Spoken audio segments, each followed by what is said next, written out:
하나님께서 주신 말씀 요한계시록 21장 1절부터 8절까지의 말씀을 한 절씩 제가 먼저 읽겠습니다. 또 내가 새 하늘과 새 땅을 보니 처음 하늘과 처음 땅이 없어졌고 바다도 다시 있지 않더라.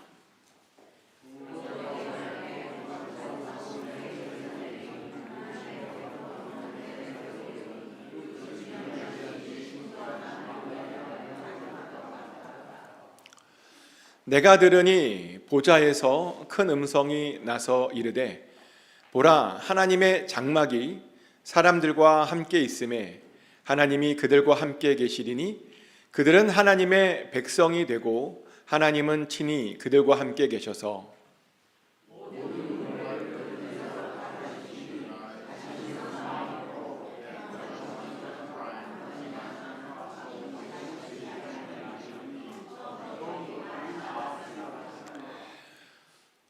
보좌에 앉으신 이가 이르시되 보라, 내가 만물을 새롭게 하노라 하시고 또 이르시되 이 말은 신실하고 참되니 기록하라 하시고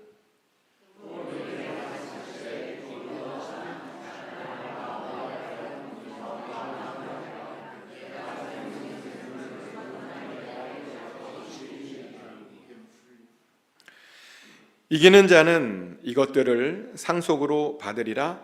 나는 그의 하나님이 되고 그는 내 아들이 되리라. But coward unbelievers, the corrupt, murderers, and immoral, who do not practice witchcraft, idol worship, or lie their faith in the ray of burning sulfur, this is the second death.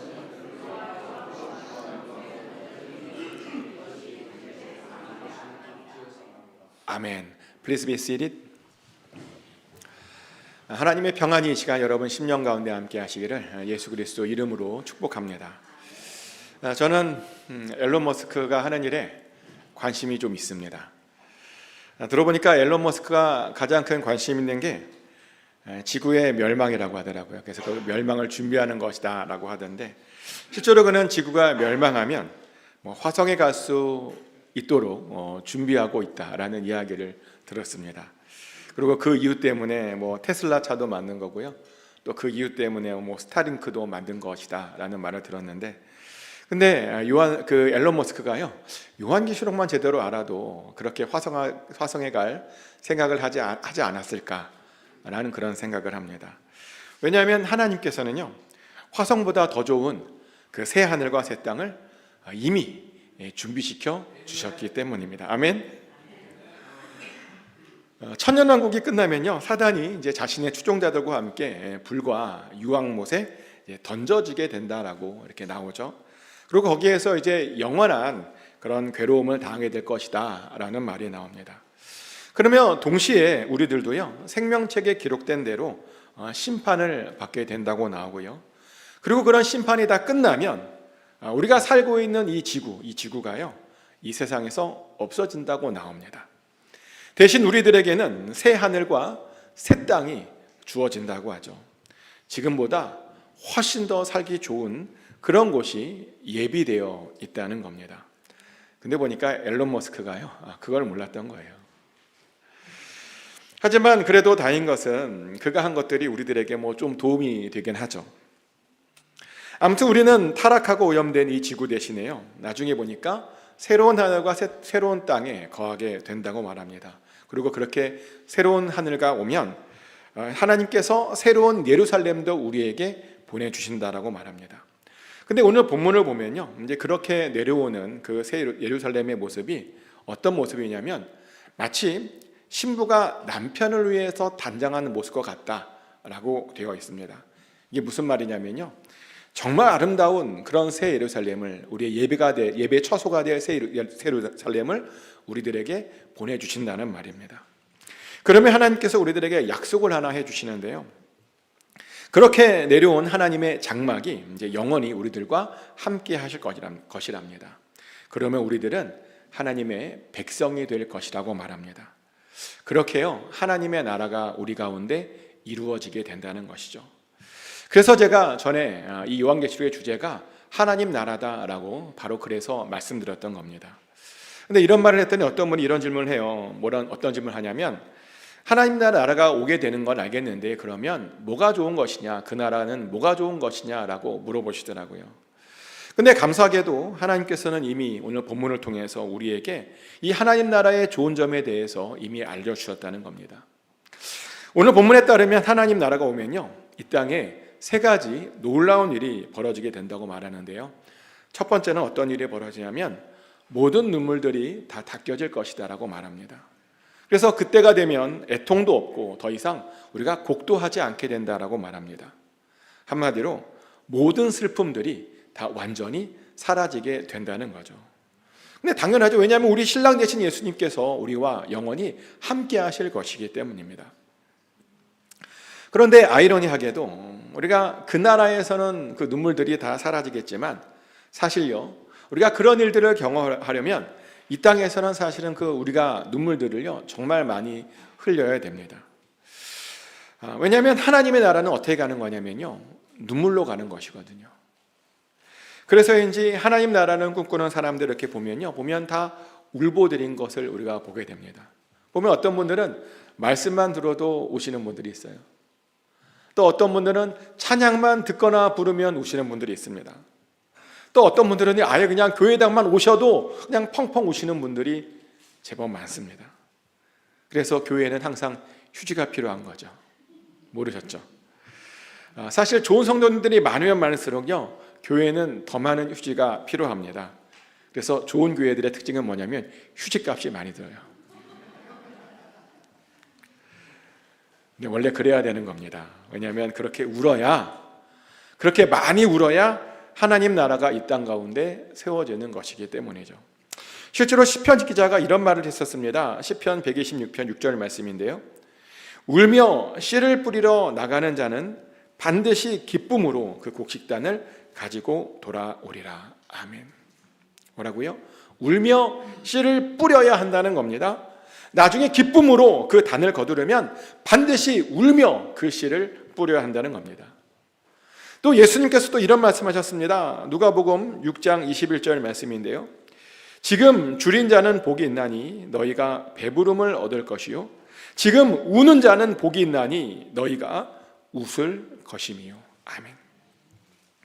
예수님께서요, 지금 우는 자에게 복이 있다고 말씀하셨습니다. 왜냐하면 나중에 그들이요 웃을 것이기 때문이랍니다. 그래서 이제 예수님께서도 정말 많은 눈물을 흘리셨죠. 히브리서 5장 7절 말씀입니다.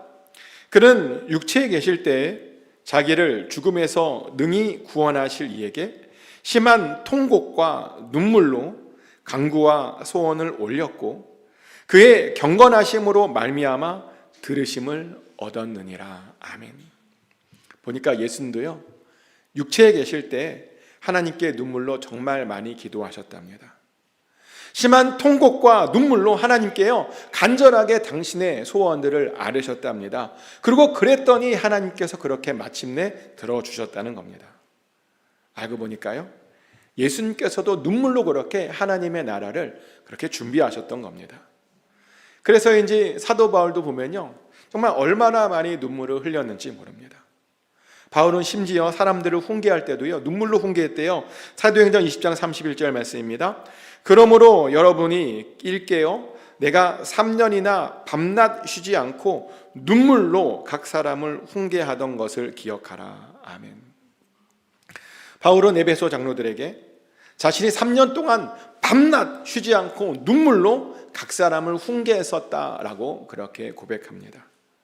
이렇게요 이 땅은요 우리의 눈물들을 많이 뿌려야 하는 곳입니다. 왜냐하면 그래야 진짜 하나님의 나라가 왔을 때 우리가 흘렸던 그 모든 눈물들이 다 닦여질 것이기 때문입니다. 그러니 이 땅에 사실 때는 정말 많은 눈물로 뿌리시기를 축복합니다. 그래서 그날이 되어서 그 모든 눈물들을 다 닦임 받으시기를 축복합니다. 또 두 번째로 앞으로 오게 될 그 하나님 나라에는 뭐도 없냐면 보니까 사망도 없다고 말합니다. 사실 대부분의 사람들이 어쩌면 가장 두려워하는 것이 저는 죽음일 것 같기도 합니다. 죽음이 그렇게 가장 두려운 이유는 뭐냐면 더 이상 우리가 사랑하는 그 사람들을 우리가 직접 육체로 볼 수 없기 때문이겠죠. 정말 그래요. 죽으면요, 우리가 더 이상 그 사랑하는 사람들을 육체로 볼 수 없습니다. 사랑하는 사람들과 직접 육체로 말을 할 수도 없습니다. 또 사랑하는 사람들을 육체로 만질 수도 없습니다. 그러다 보니 분명히 우리 생각에 천국이 예비되었다라는 사실을 알고 있음에도 불구하고 언제나 죽음은 아쉽고 두려운 일입니다. 그런데 감사하게도 새로 오게 되는 그 하나님 나라에서는 어떠한 죽음도, 그런 죽음들도 없을 것이라고 말합니다. 죽음으로 더 이상 우리가 헤어지지 않아도 된다는 거죠. 이 얼마나 복되고 좋은 소식입니까? 그래서 저는요, 그래서 더욱더 하나님 나라를 간절히 소망하게 되는 것 같기도 합니다. 또 세 번째로 하나님 나라가 오게 되면요, 더 이상 그곳에서는 아픈 사람도 없다고 성경은 말합니다. 근데 저는요, 이 아픈 사람이 없다라고 하는 것을 이렇게 해석합니다. 그 나라에 살면 더 이상 늙지 않아도 된다고 저는 그렇게 해석을 합니다. 왜냐하면 보니까 대부분의 분들이 아프신 이유가 뭐냐면 늙어가면서 자연스럽게 생기는 그런 아픔일 때가 많기 때문이죠. 나이가 들면 보니까 고장나는 곳이요, 하나둘씩 생기더라고요. 나이 드신 분들이 하시는 말씀이 나이가 들면 아무리 많이 자도 머리가 맑아지지 않는데요. 보니까 항상 피곤하시답니다. 또 항상 지치신답니다. 또 조금만 움직이면 막 관절들과 막 근육들이요, 막 비명을 지른대요. 그래서 곳곳이 저리답니다. 그래서 가만히 있는 것조차도 너무너무 힘들다라고 그런 말씀들을 하십니다. 네, 그것뿐만이 아니에요. 나이가 들면요, 심장도 많이 아프세요, 보니까. 그래서 많은 분들이 심장에 뭔가 하나씩 다 달고 사시는 분들이 꽤 많습니다. 또 나이가 들면 어떤 일도 일어나냐면요, 먹어도 소화가 안 된대요. 또 신장 기능도 많이 떨어진답니다. 그런데요, 하나님 나라에서는요, 그런 모든 질병들이 다 사라질 것이라고 말합니다. 이게 무슨 말이냐면 다시 젊음을 회복시켜 줄 것이라는 뜻입니다. 생각만 해도 얼마나 좋은 이야기입니까? 그래서 우리가 더욱더 하나님의 나라를 소망해야 하는 것입니다. 근데요, 놀라운 것은 뭐냐면 하나님께서 그 모든 약속들을 반드시 이루어 주실 것이라고 이렇게 말씀하셨습니다. 요한계시록 21장 6절 말씀입니다. 또 내게 말씀하시되 이루었도다. 나는 알파와 오메가요 처음과 마지막이라.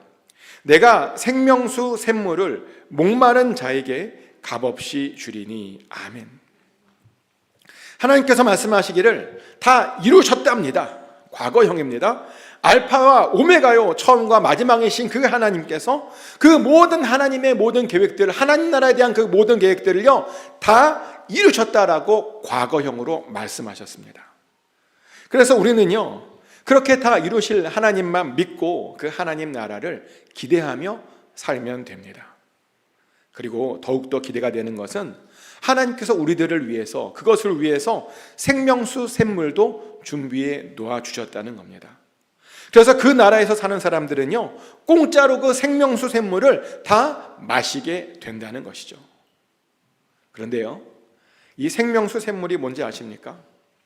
이 생명수 샘물이란 에덴 동산에 있었던 생명나무의 열매와 같은 기능을 하는 그런 물을 말하는 겁니다. 하나님께서 에덴 동산에서 생명나무를 심어 놓으셨고 또 그 생명나무의 열매를 통해서 사람들에게 영생을 주셨죠. 그런데요, 새로운 하나님의 나라에서는 그 생명나무의 열매 대신 우리에게 생명수를 주신다고 말씀하십니다. 그러다 보니 여기에서 이제 궁금한 것이 하나 있는데요. 왜 하나님께서는 생명나무를 왜 생명수로 왜 대체시킨 것일까요? 우리는 여기에서 하나님의 또 다른 놀라운 계획과 은혜를 보게 되는데요. 하나님께서 그 나무 열매를 물로 바꾸신 이유는 더 많은 사람들에게 더 쉽게 그 영생을 주고 싶으셨기 때문입니다. 더 많은 사람들에게요, 더 많은 혜택을 주고 싶으셨다는 겁니다. 실제로 나무 열매로 생명을 주게 되면요, 왠지 뭔가 그 수량이 정해져 있는 것 같다라고 하는 그런 느낌이 듭니다. 그리고 그 열매를 얻기 위해서 뭔가 따는 듯한 그런 행위를 뭔가 해야 될 것처럼 그렇게 느껴집니다. 그런데 물은 그렇지 않습니다. 물은 그냥 하나님께로부터 흐르는 겁니다. 그래서 우리가 뭘 따로 할 필요가 없습니다. 게다가요, 물은 모든 사람들이 먹고 마실 정도로 충분한 것이 바로 물입니다. 그래서 바로 그 이유 때문에 하나님께서 우리에게 그렇게 생명나무에서 생명수로 그렇게 바꿔주신 겁니다. 더 많은 사람들에게 더 좋은 혜택을 더 쉽게 주려고 그렇게 바꾸어 주신 겁니다.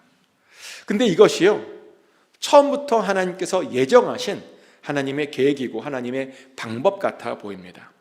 왜냐하면 성경을 보면요, 성경에는 유독 이런 물과 관련된 이야기들이 굉장히 많이 나오기 때문이죠.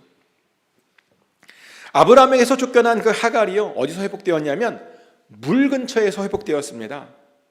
또 아브라함의 종도 우물에서 이삭의 아내를 쉽게 찾을 수 있었습니다. 형을 피해 도망간 야곱도요, 우물에서 라헬을 만났고요, 애굽으로 도망친 모세도 애굽에서 도망친 모세도 우물에서 십보라를 만났습니다. 또 수가성 여인도 우물에서 예수님을 만났습니다. 이렇게 물 근처에는 언제나 만남과 회복과 구원이 있었습니다. 근데 왜 그런지 아십니까? 왜냐하면요, 하나님께서 우리들이 모두 목마른 자들이 되기를 원하셨기 때문입니다. 이사야 55장 1절 말씀입니다.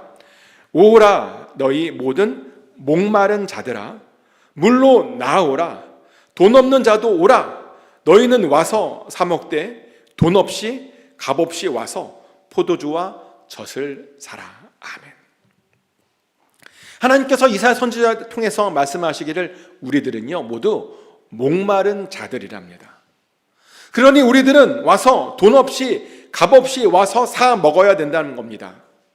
공짜로 와서 마음껏 마시라는 겁니다. 그러며 구원을 받으라는 겁니다. 이것이 바로요, 하나님의 뜻이었습니다. 하지만 안타깝게도 요즘 사람들은요, 자신이 목마르고 자신이 갈증을 느낀다라고 하는 사실을 정말 모르는 사람들이 너무너무 많습니다. 자신에게 하나님께서 주시는 그 물이 필요하다는 사실을 모르는 사람들이요, 너무나 많습니다. 그러다 보니 주님께서 거저 주시는데도 그 거저 주시는 샘물을 잘 마시지 못하는 사람들이요, 정말 많습니다. 그러다 보니 위기가 찾아오면 그때에서야 자신들에게 그 물이 있음을 깨닫고 후회하는 사람들도 있죠.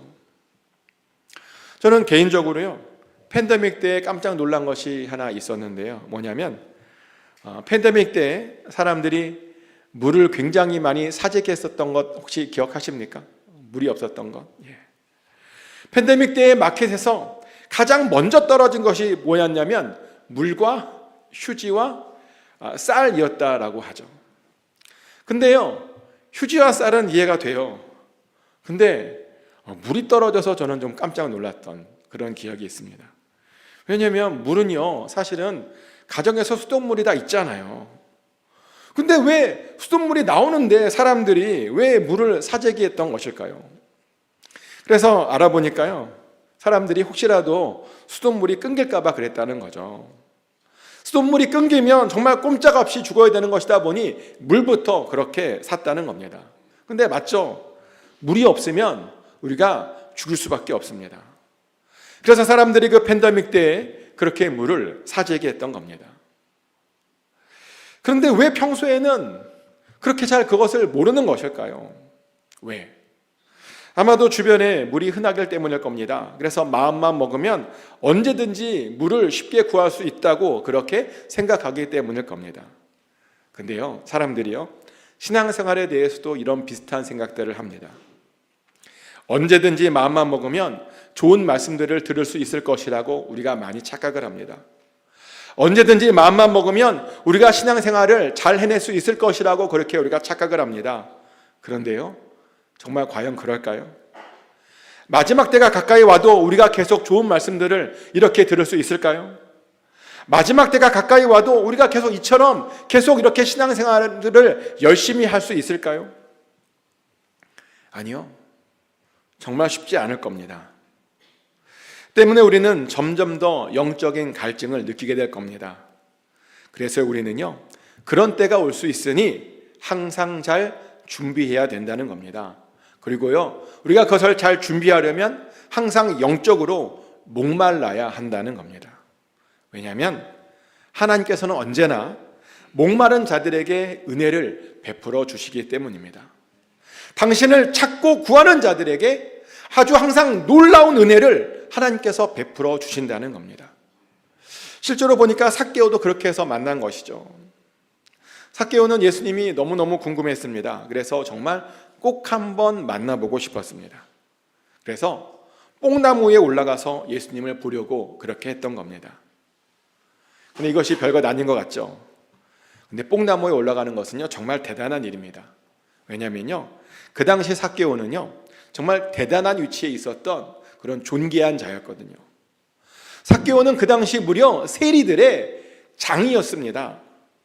그런데 그랬던 그도 예수님이 너무너무 보고 싶어서 그 나무 위로 올라갔었던 겁니다. 그리고 나무 위에 올라갔더니 그렇게 예수님을 만날 수 있었던 겁니다.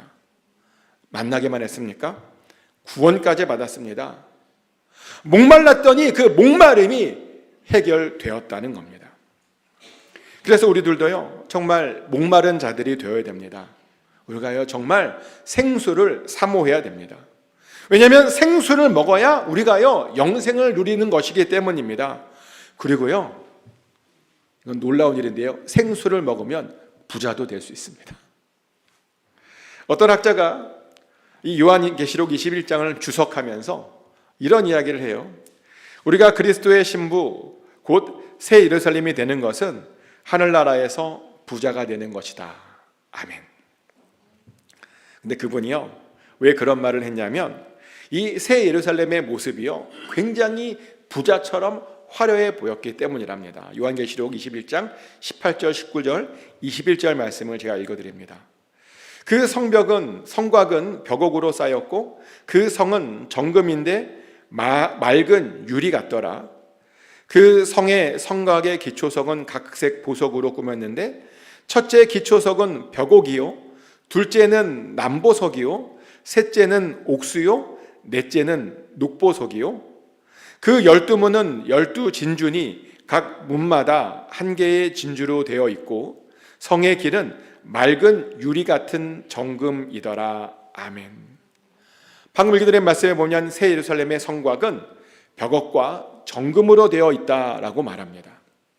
그리고 그 새 예루살렘 성의 기초석은요, 각색 보석으로 꾸며져 있다라고 말하고요, 거기에 문이 12개가 있는데 그 문마다 진주로 되어 있다라고 말하고요, 그리고요, 그 성의 모든 길은요, 전부 정금이다라고 말합니다. 그러다 보니 어떤 학자는 천국에 들어가는 것은 그래서 부자가 되는 거야 라고 그렇게 우스갯소리로 주석을 해놨더라고요. 근데 저는요, 그렇게 저는 정말 믿습니다. 여기에 이 이야기에 동의합니다. 천국에 들어가는다라고 하는 건 뭐냐면 각종 보석과 황금을 가진 부자가 된다라고 하는 그런 뜻입니다. 그래서 부자가 되고 싶으십니까? 간단합니다.